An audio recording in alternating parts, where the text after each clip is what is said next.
Alors, bonsoir à tous, bonsoir à toutes. Merci d'être présents comme chaque lundi à 18 heures.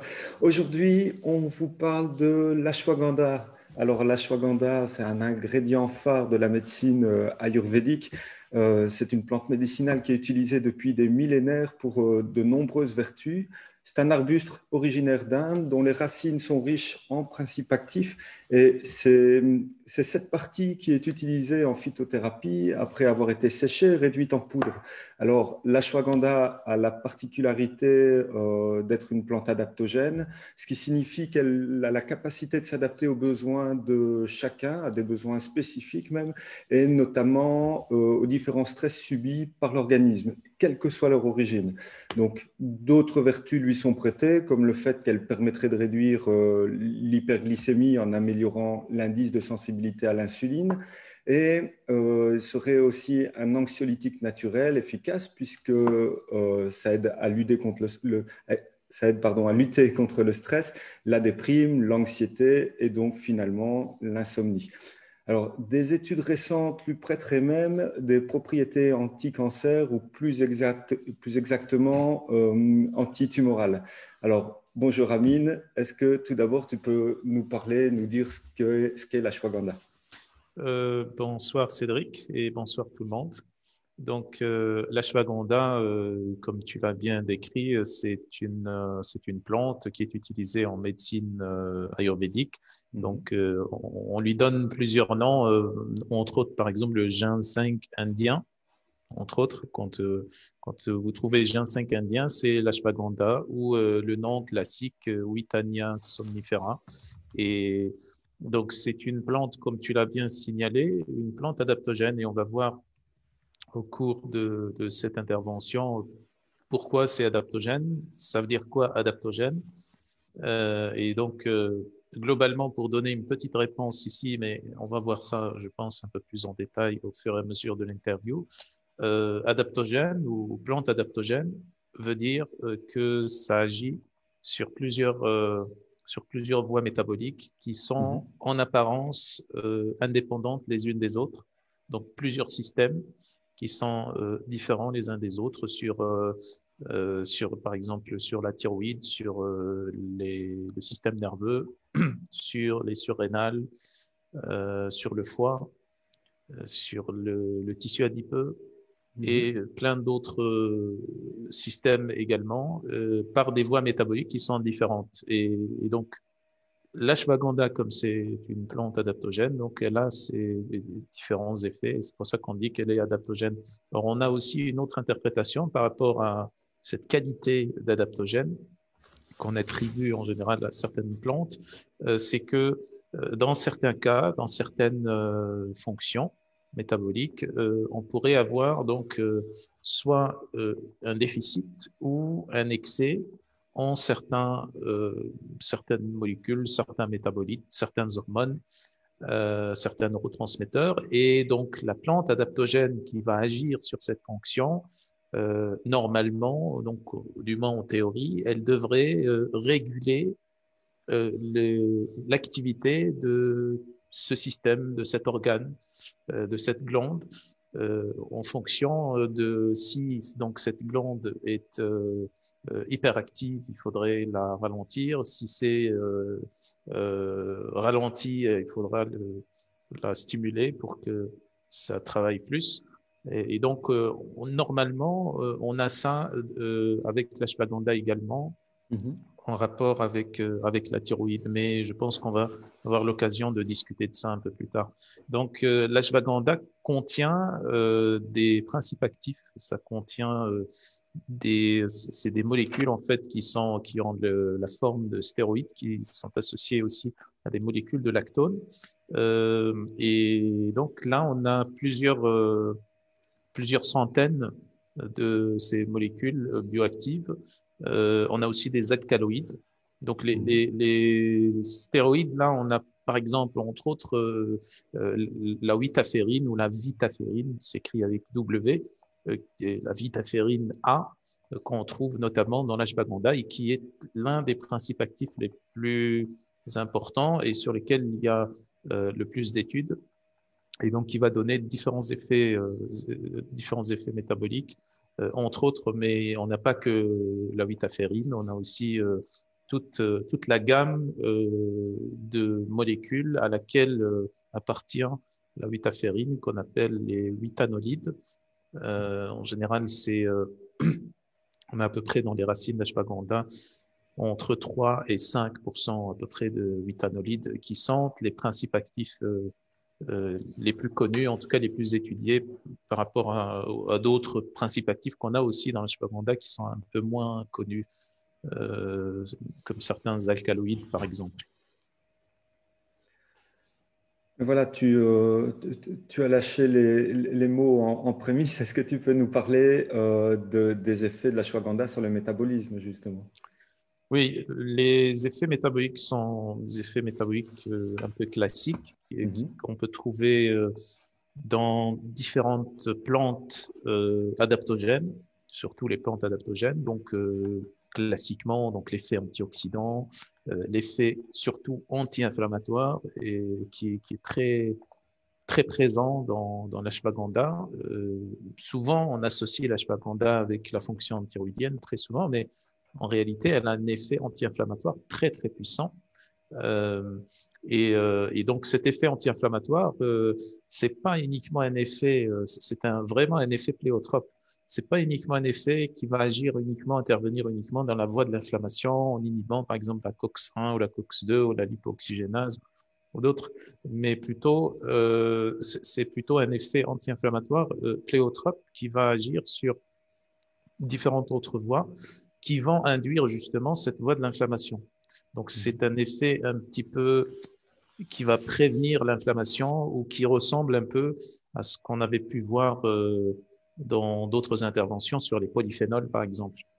Les polyphénols ont aussi cet effet anti-inflammatoire pléiotrope qui vont agir sur le stress oxydatif, sur différentes autres voies qui vont moduler, dans ce cas, l'inflammation directement sans pour autant agir directement au niveau de la voie de l'inflammation. Bien que ici, au niveau de l'ashwagandha, on a aussi des composants qui agissent directement au niveau de la voie de l'inflammation. Donc ça, c'est l'effet anti-inflammatoire de l'ashwagandha.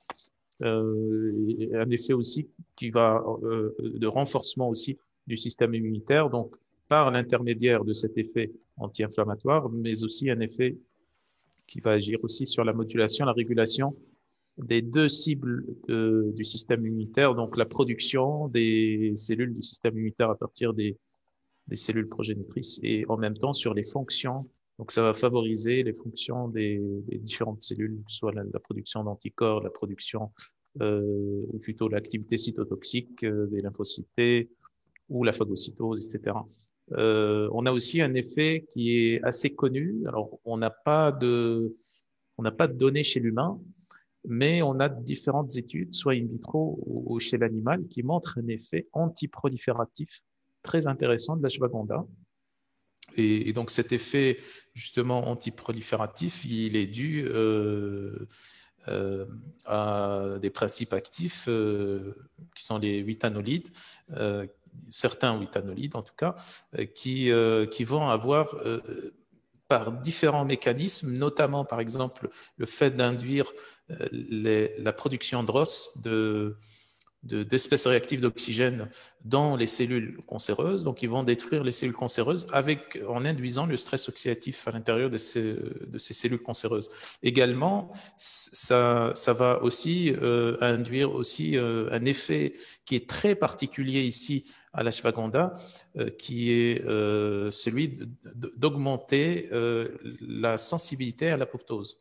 Parce que l'apoptose, en fait, c'est la mort cellulaire programmée qui est induite justement par des cellules, notamment des cellules NK, les natural killers, les tueuses, les cellules tueuses naturelles, donc qui agissent soit sur les infections, mais qui sont aussi spécialisées dans le cas pour détruire les cellules cancéreuses. Et donc, les NK induisent ce mécanisme d'apoptose quand ils reçoivent des signaux moléculaires comme quoi la cellule commence à fonctionner de façon incorrecte et que ça pourrait se transformer en cellule cancéreuse. Et dans ce cas-là, les cellules elles-mêmes, donc la cellule qui est précancéreuse, on va dire, qui va se transformer en cellule cancéreuse, va donc produire certaines molécules de signalisation pour ramener les NK pour qu'ils induisent cette apoptose, mais il y a une certaine sensibilité par rapport aux différents récepteurs et par rapport à la voie de signalisation de l'apoptose. Et justement, les composés qu'on a dans l'ashwagandha, les 8 anolides certains 8 anolides vont améliorer cette sensibilité à l'apoptose pour détruire facilement, pour que les NK puissent détruire facilement, ou en tout cas induire ou déclencher l'apoptose chez ces cellules cancéreuses. On a aussi un autre effet qui est neuroprotecteur, c'est très connu, donc l'effet d'ashwagandha est un peu équivalent à celui du bacopa ou du ginkgo biloba pour la protection notamment la protection de l'hippocampe, de l'amygdale, par exemple, aussi, donc certains organites paracérébraux qui sont très importants. Donc ces deux organites-là sont très importants pour l'apprentissage, la mémorisation, les capacités cognitives. Donc l'ashwagandha a aussi un effet métabolique là-dessus pour protéger et voire régénérer. Il n'y a pas beaucoup de données sur le fait qui montrent que l'ashwagandha régénère l'hippocampe, mais ça a aussi des effets intéressants. Très probablement parce que ça diminue aussi le cortisol, parce que le cortisol et la CRH, qui est cortico-releasing hormone, qui est l'hormone qui va être synthétisé et libéré par l'hypothalamus pour ensuite induire l'ACTH pour que les corticosurrénales produisent du cortisol. Donc la CRH et le cortisol sont en général toxiques pour l'hippocampe. Et justement, l'hippocampe induit justement dans la rétroaction ou le rétrofeedback qu'on a pour inhiber la production de cortisol. Justement, c'est l'hippocampe qui se charge d'inhiber la production de cortisol.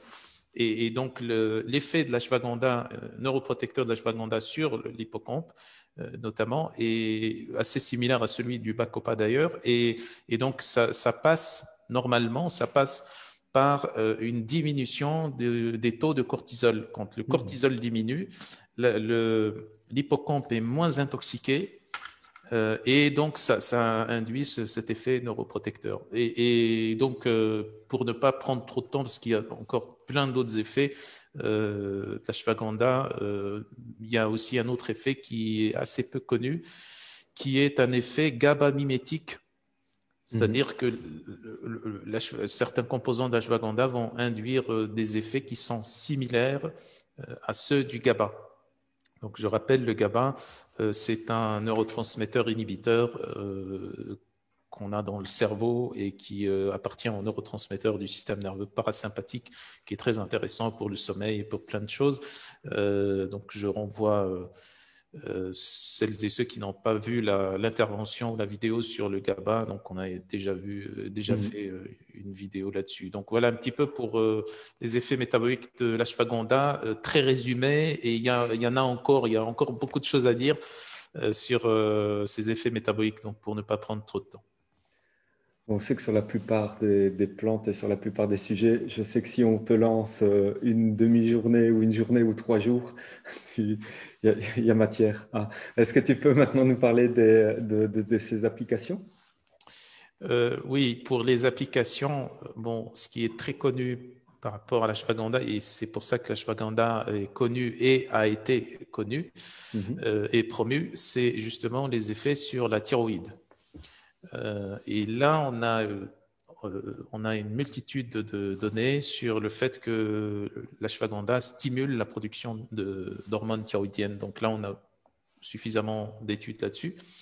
Bien que reste quand même qu'on a un manque au niveau des essais cliniques par rapport à cette donnée-là, mais on a quand même pas certains, mais beaucoup d'études in vivo, in vitro qui montrent quand même des effets très intéressants sur les marqueurs de la thyroïde et aussi des résultats empiriques, des résultats cliniques dans le terrain qui montrent que ça fonctionne très très bien sur les problématiques d'hypothyroïdie.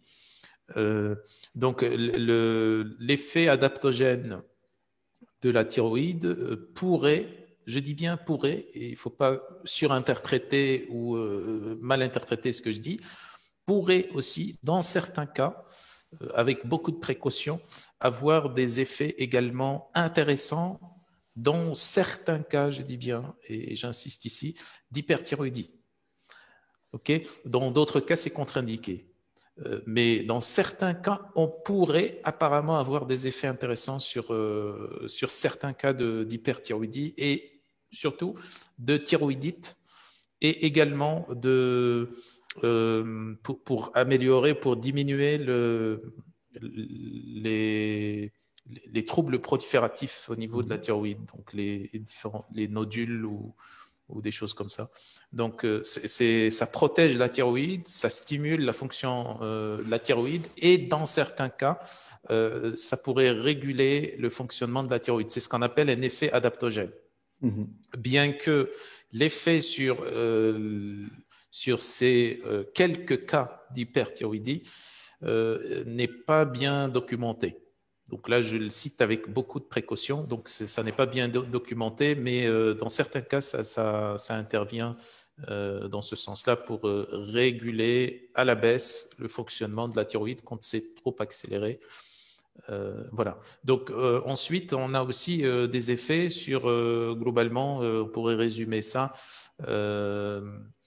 en disant que la thyroïde pourrait aussi plutôt l'ashwagandha, pardon, pourrait être aussi très intéressante pour le syndrome métabolique. Le syndrome métabolique, vous le savez, on a tout un tas de troubles métaboliques qui s'apparentent au syndrome métabolique, que ce soit la résistance à l'insuline, avec tout ce qui trouble du métabolisme du glucose, hein, l'hyperglycémie, résistance à l'insuline, etc. Et puis tout ce qui est aussi dyslipidémie, donc hypercholestérolémie, hypertriglycéridémie, avec tous les marqueurs qui vont dans ce sens-là. Également, l'inflammation aussi, surtout l'inflammation de bas grade, est un composant très important du syndrome métabolique. Et puis, on a également l'obésité ou l'excès de poids, ou pour être plus précis, l'excès de tissu adipeux blanc, d'adipocytes blancs qui sont pro-inflammatoires. Et d'ailleurs, ce sont ces adipocytes blancs qui, quand ils sont en excès, qui vont produire un excès d'adipokines pro-inflammatoires, donc des cytokines qui sont produits par le tissu adipeux blanc, le TNF-alpha, les interleukines, etc. Donc, dans toute cette gamme de troubles métaboliques que je viens d'expliquer, qui s'apparentent au syndrome métabolique, l'ashwagandha a des applications très intéressantes, que ce soit pour diminuer la glycémie, pour réduire la résistance à l'insuline, donc améliorer la sensibilité à l'insuline, que ce soit aussi des effets sur les hypertriglycéridémies ou hypercholestérolémies. Donc on observe, on a quelques études cliniques là-dessus qui montrent qu'on pourrait avoir des effets intéressants de l'ordre d'une diminution de 10%, 15% à peu près dans ces cas de dyslipidémie. Ça pourrait aussi aider à diminuer aussi ou à brûler ou à utiliser les lipides qui sont stockés dans le tissu adipeux blanc aussi, dans le sens où ça stimule la fonction thyroïdienne. Quand ça stimule la fonction thyroïdienne, la thyroïde, on sait que c'est un accélérateur du métabolisme et que ça permet d'accélérer le catabolisme énergétique et aussi globalement le métabolisme protéique. Donc pas dans le sens du métabolisme énergétique, mais le métabolisme protéique dans le sens où ça va accélérer la production d'enzymes, de récepteurs, etc. Donc, ce qui va faire fonctionner le métabolisme. Et donc, par cet effet de l'ashwagandha sur la thyroïde, donc on peut avoir des effets aussi, des applications sur sur le tissu adipeux ou sur la diminution du tissu adipeux qui serait intéressante. Et donc, en rapport toujours avec le syndrome métabolique. Également, donc, on avait parlé donc, des effets anti-inflammatoires. Donc, indépendamment du fait que ça diminue la résistance à l'insuline, que ça diminue aussi le tissu adipeux, etc. Donc, tout ça, c'est pro-inflammatoire. Mais également, on a aussi des principes actifs dans l'ashwagandha qui agissent aussi sur l'inflammation et qui diminuent l'inflammation, comme on avait dit tout à l'heure au tout début, de façon pléotrope. Donc, on avait aussi évoqué tout à l'heure dans les effets métaboliques de l'ashwagandha, donc cet effet antiprolifératif. Donc l'effet antiprolifératif qui est médié surtout par la witaférine qui va induire donc la production de ROS dans les cellules cancéreuses, également aussi l'augmentation du taux des cellules NK du système immunitaire. Donc, ça renforce la capacité anti-proliférative et anticancéreuse du système immunitaire et ça va aussi également, comme on l'avait expliqué, ça va augmenter la sensibilité à l'apoptose. Dans le même sens aussi, ça pourrait avoir des effets intéressant sur la fertilité, principalement chez l'homme. Donc, en améliorant la qualité du sperme, en augmentant aussi la production de la testostérone, en améliorant dans ce sens-là, dans le même sens que l'augmentation de la quantité de testostérone, l'augmentation aussi de la force musculaire et de la masse musculaire aussi. Et donc, toujours en rapport avec ce qu'on avait dit tout à l'heure en fonction par rapport à ce qui est la fonction cognitive, donc l'amélioration de la fonction cognitive, l'effet neuroprotecteur et aussi l'effet neuroprotecteur par rapport à l'hippocampe justement et l'amygdale. C'est très important de le signaler qu'on a des données qui montrent que l'ashwagandha améliore notamment la mémoire, l'apprentissage, et d'autres capacités cognitives aussi, comme je sais pas, d'autres capacités cognitives comme par exemple le temps de réaction ou d'autres capacités ou la mémoire ou autres. Et aussi dans le même sens, on a aussi des études qui montrent que ça améliore la dépression. Et ça s'explique par le fait qu'on a des substances GABA-mimétiques, comme on avait expliqué tout à l'heure. Donc, ça améliore la dépression, l'anxiété, l'insomnie. Donc, sur la dépression, on a un peu moins d'études là-dessus. C'est pas encore bien précis, mais pour l'anxiété et pour l'insomnie, on a des études in vitro, des études in vivo qui montrent ça. Et donc, pour finir, et j'espère que je n'ai pas oublié certaines choses, donc l'ashwagandha a aussi des effets, comme on avait déjà expliqué, qui diminuent le cortisol, donc qui est très, très intéressante pour les personnes, les individus stressés. On observe dans certaines études une réduction du cortisol chez les personnes qui ont tendance à avoir un cortisol élevé à cause de situations stressantes ou du stress chronique. On peut avoir une réduction qui peut aller jusqu'à 30% de cortisol, ce qui est très, très, très significatif par rapport au fait que c'est une plante, en fait. Mais comme c'est une plante adaptogène qui a de puissants effets métaboliques, pléotropes, ben ça n'empêche pas que ça a des effets dans ce sens-là. Alors justement, j'ai une question qui va dans ce sens-là. Mathilde qui nous dit, puisque l'ashwagandha diminue le cortisol, est-ce qu'il est déconseillé quand les surrénales sont HS?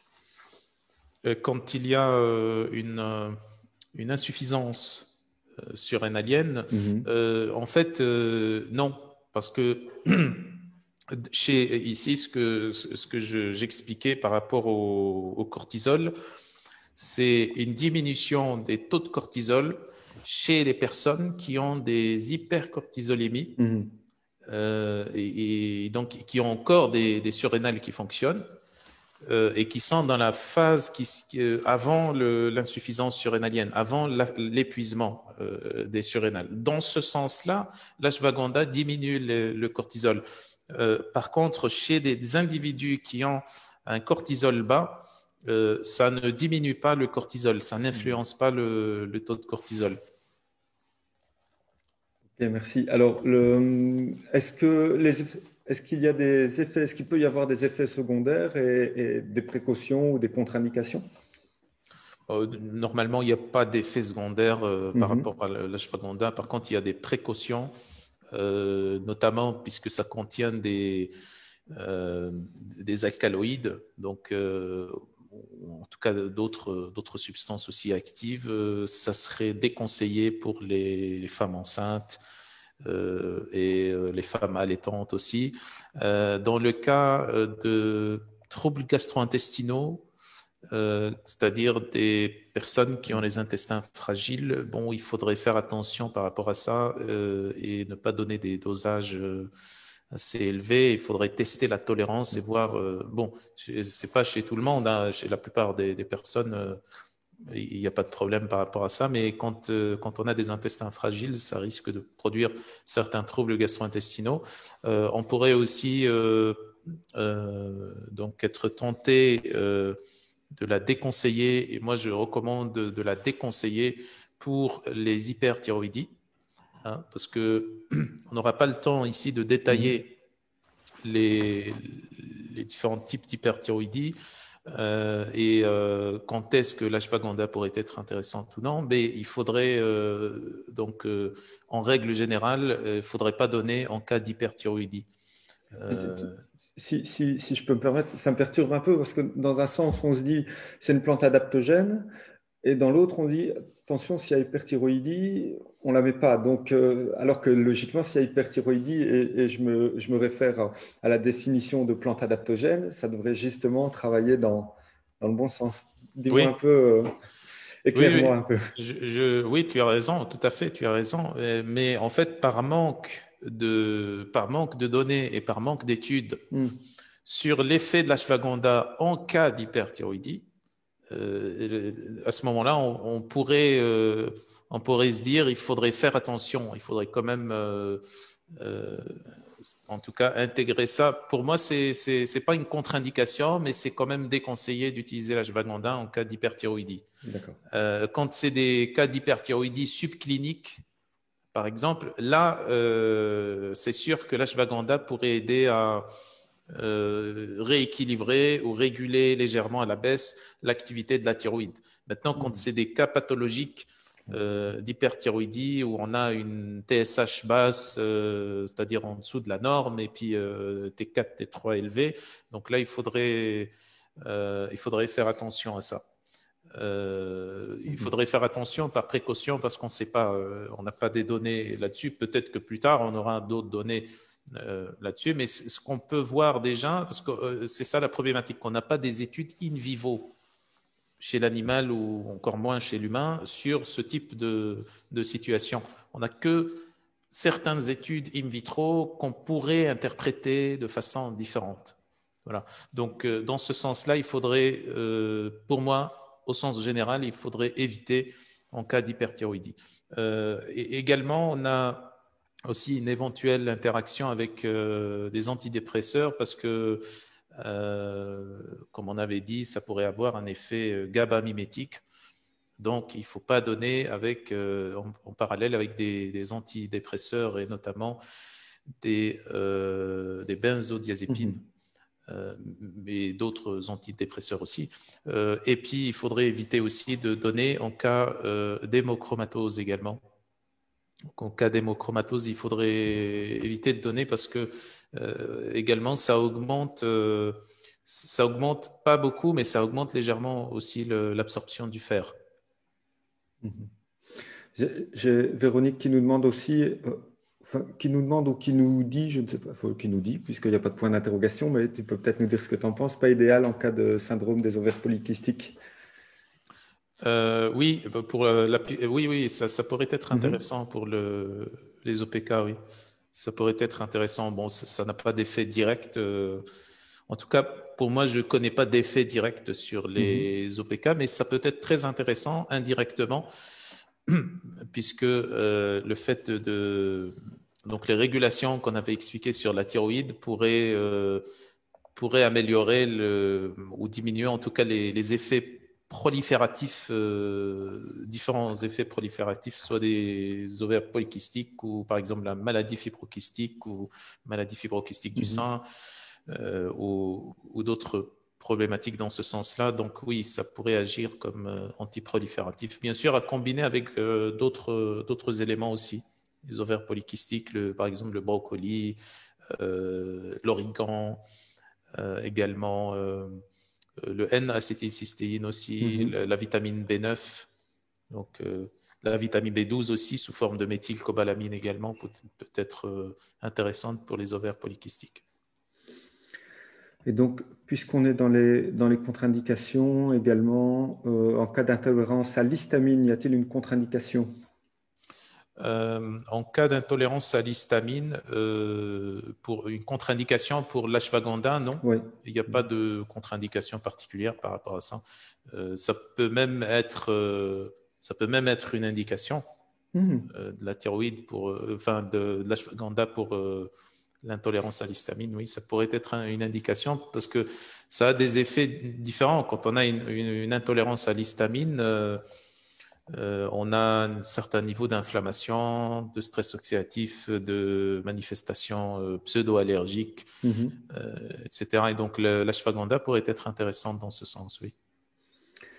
Alors, on a pas mal de questions. Je vais essayer d'en oublier aucune sur le temps qu'on se permet. Est-ce qu'elle peut, on y a répondu en partie.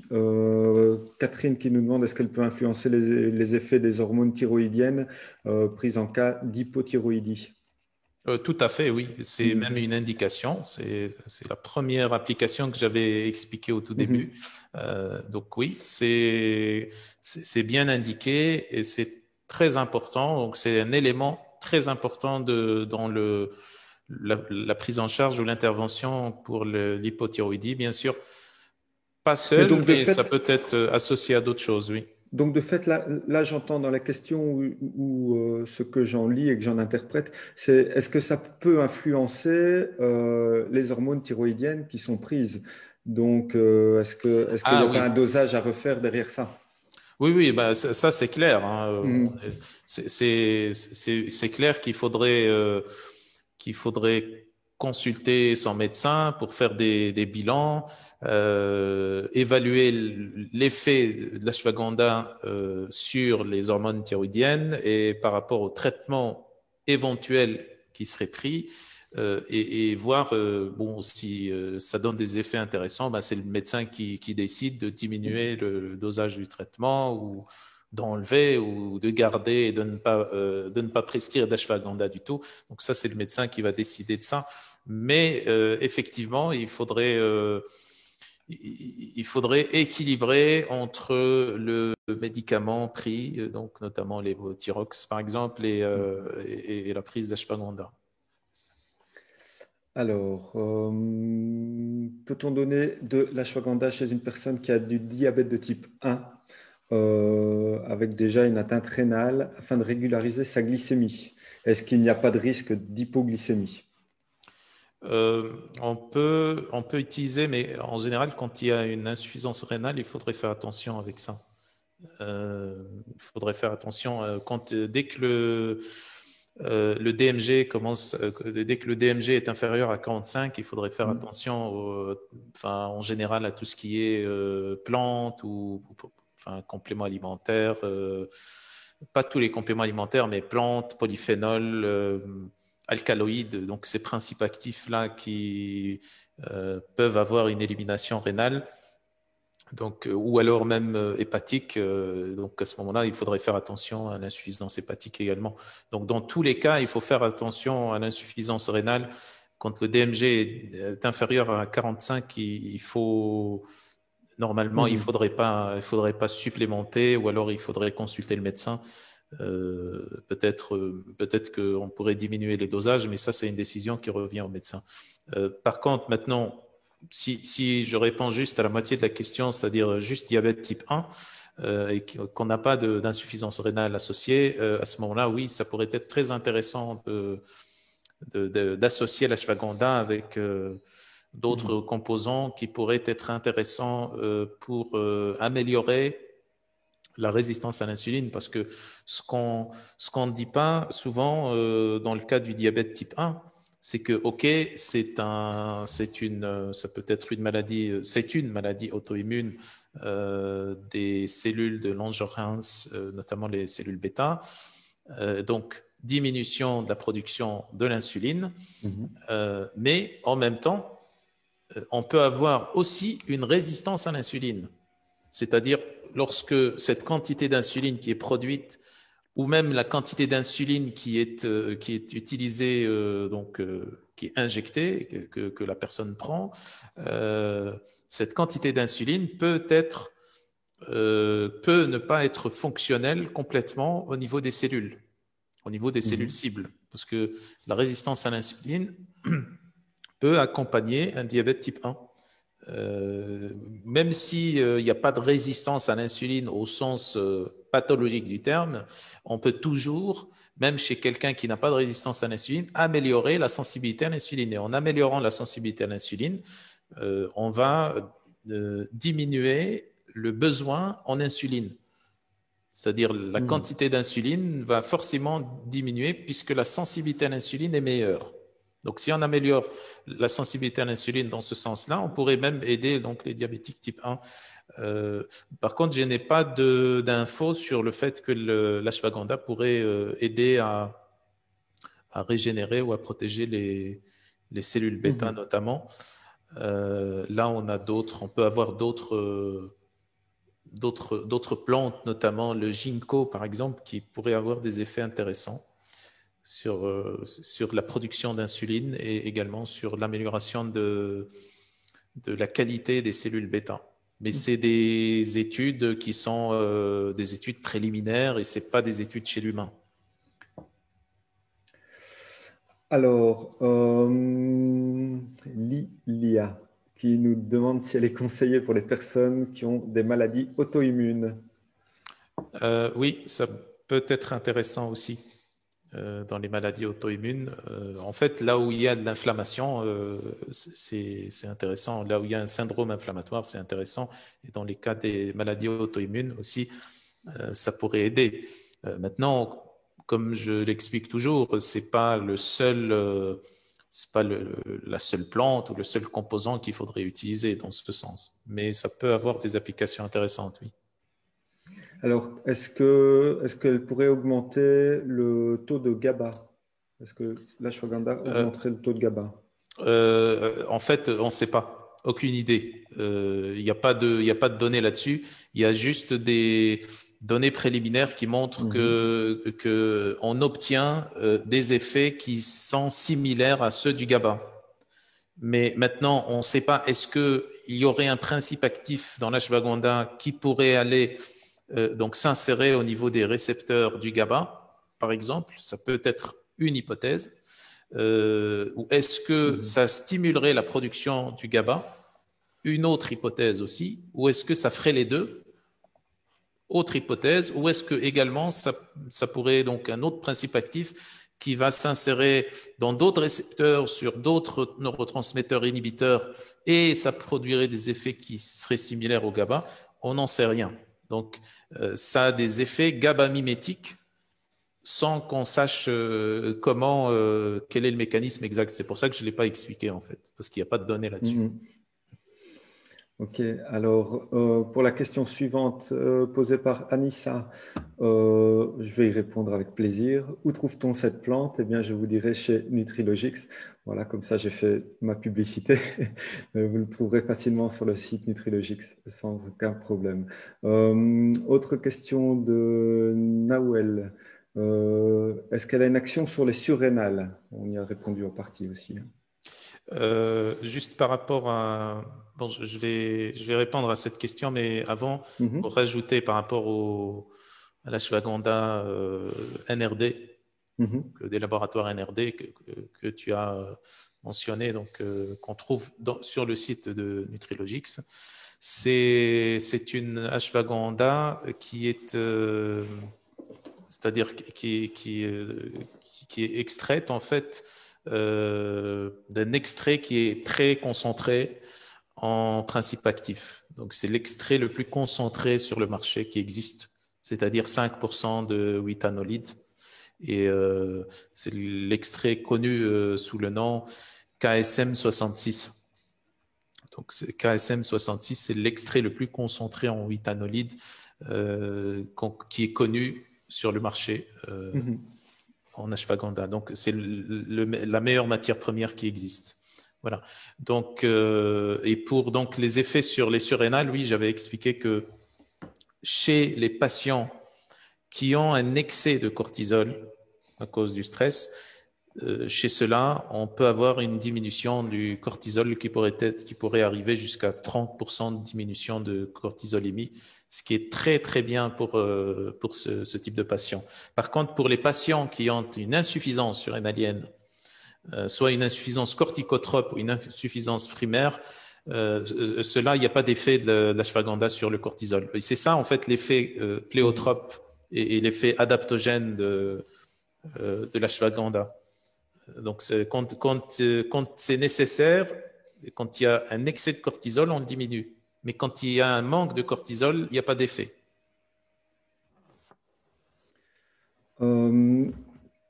Pour la question suivante, est-ce qu'on peut l'administrer à un enfant de 8 ans? La réponse est non. Tu le mettrais à partir de quel âge ou plus ou moins quel poids? Moi, je dirais, bon, chez l'adulte, c'est d'emblée. Chez l'adolescent, donc selon moi, à partir de l'âge de 12 ans, on devrait déjà diminuer les dosages par 2, voire par 3. Donc, par rapport à ceux des dosages chez l'adulte. Ah oui, ok. Et donc, tout ça dépend aussi, je suppose, pas uniquement de l'âge de l'enfant, mais aussi du poids. Parce que si vous avez un enfant de 35 C'est kilos à justement. côté... Donc, c'est pour ça que je disais on diminue par 2, voire par 3. Euh, donc il n'y a pas de données précises par rapport à ça. Il n'y a pas de fourchette précise de poids en termes de quantité, etc. Mais à ne pas donner pour des enfants dont l'âge est inférieur à 12 ans. Et il faut diminuer le dosage. En général, il faudrait commencer par des petits dosages. Et puis ensuite, on regarde ce que ça donne concrètement et s'il le faut, on augmente un peu. Ok.